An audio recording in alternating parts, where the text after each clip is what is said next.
those words were from the Speaker of the U.S. House of Representatives about the President of the United States. I want to see him in prison. Politico is reporting that in a closed-door meeting on Tuesday night, House Speaker Nancy Pelosi clashed with House Judiciary Chairman Jerry Nadler over how to hold the president accountable. Unhappy with the Speaker's current strategy, Nadler pressed Pelosi to allow his committee to launch an impeachment inquiry, but was rebuffed by the Speaker, according to multiple unnamed sources. Pelosi's response, however, was she didn't want him impeached, she wants him in prison. She's talking about the president. Pelosi wants Trump defeated in 2020 and then prosecuted under the law. With 59 members of the Congress who have now expressed support for impeachment proceedings, here's what Chairman Nadler said in an interview yesterday. Why not now? What's the problem if you start it right now and you begin the process? You're going to go ahead with investigations to begin with. Well, right now there doesn't appear to be the support for it. In your committee or among the Democrats in the whole Well, House? I'm not going to get into that, but there does not appear to be the support for it now. And we will see the support may develop. Well, this comes as the president today delivered some politically charged remarks during an interview for right in front of the American Cemetery in Normandy in France. Speaking in front of graves of U.S. service members, the president put decorum aside and attacked Speaker Pelosi and special counsel Robert Mueller. Do you mind if he testifies still? Before you said you didn't care. Mueller testified. Let me tell you. He made such a fool out of himself the last time because what people don't report is the letter he had to do to straighten out his testimony because his testimony was wrong. But Nancy Pelosi, I call her Nervous Nancy. Nancy Pelosi doesn't talk about it. Nancy Pelosi's a disaster, okay? She's a disaster. And let her do what she wants. You know what?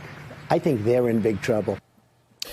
Well, this comes as Politico reports that Robert Mueller could be subpoenaed in the next 2 weeks. Democrats are also preparing a House resolution empowering their committee chairs to enforce the subpoenas that the White House has blocked at every turn.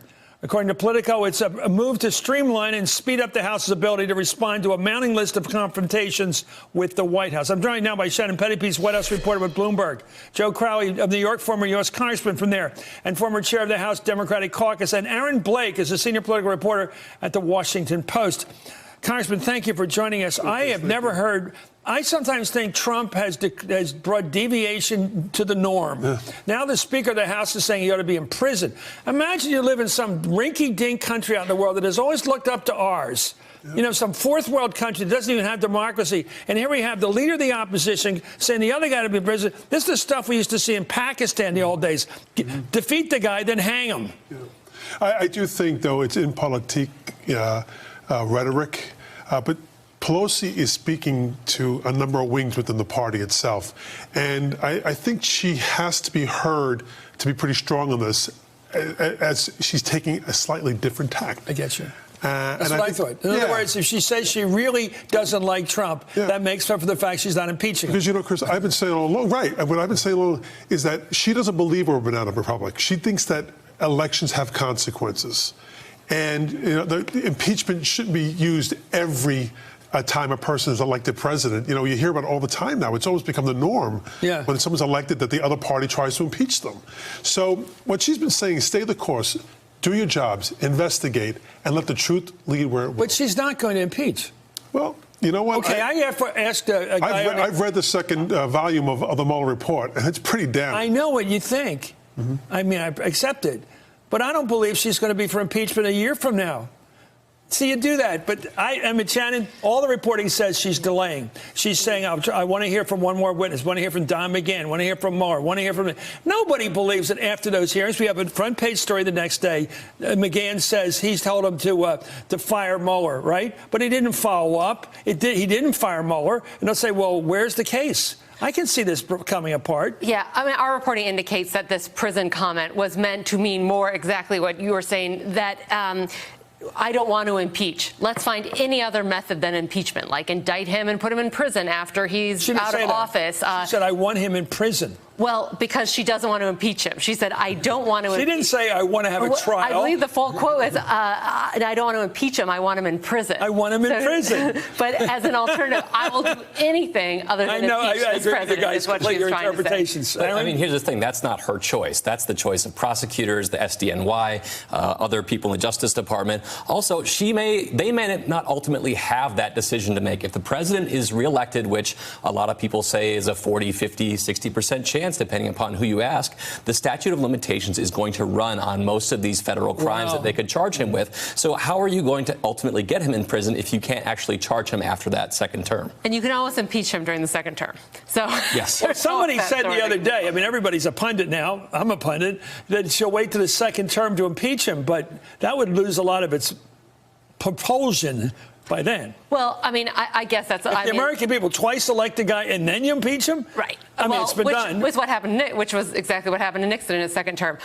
The calculus in the White House, though, is that there's not going to be impeachment. They do not think there is enough support in the Democratic Party. I don't know if they're correct about that, but their calculus is right now is that the Democrats aren't going to impeach because they don't have the votes and the support. Not because it wouldn't be bad politically, not because they don't think the president committed a crime, but because there's not the support there. Here's what I think. Because I think Pelosi's the smartest speaker we've ever had in so many ways. And I think she's calculating the following. Remember that opening scene in Gone with the Wind where all the Southerners are cheering, we're going to go to war with the Yankees? Everybody's cheering. The end of the war was all the dead people in Atlanta, right? All the people lying in the graves out in the street there.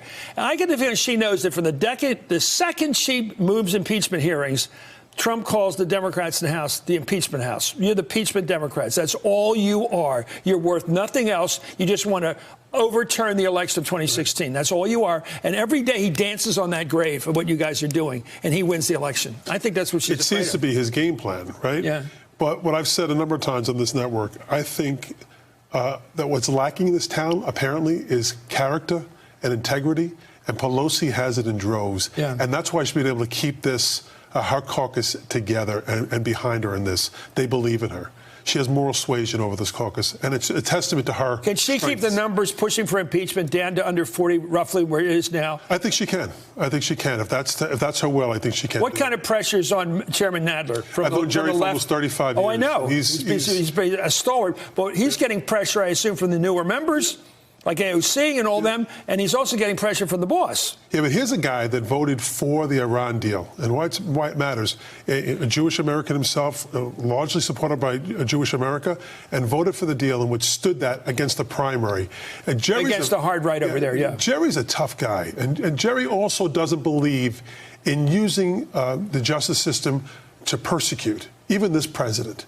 He believes he'll follow the law. He'll follow follow the truth. Let the truth come out and let it be where it goes. Let it lead where it goes. And he can continue doing indictments and contempt votes and hearings and showing to that wing of the party that wants impeachment, we're doing something. We're exposing this. We're even embarrassing the president. They can continue subpoenaing tax records without having to go down the impeachment route. So they can accomplish a lot of the things they may want to accomplish without having to do it. Well, talk about what happened on Tuesday night at that rough meeting, apparently, between her and the chairman, the speaker and the chairman. Given the chance, Nancy Pelosi has refused to comment on Trump's possible impeachment while commemorating the fallen heroes of D-Day. She didn't play Trump's game today. Watch.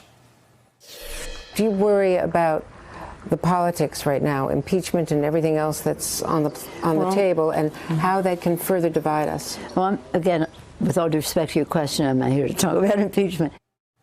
I have to wonder about these media. Well, I know Andrea's the best there is, but we probably shouldn't be talking nasty boy politics in front of the graves. Everybody, we've all been there, I think. It's an astounding place to go. And the grave sites are something else. And it is sacred ground. I mean, and it's always been that politics stops at the water's edge, and that would be doubly true when you're standing in front of a cemetery honoring, dead American service members. Hey there, I'm Chris Hayes from MSNBC. Thanks for watching MSNBC on YouTube. If you want to keep up to date with the videos we're putting out, you can click subscribe just below me, or click over on this list to see lots of other great videos.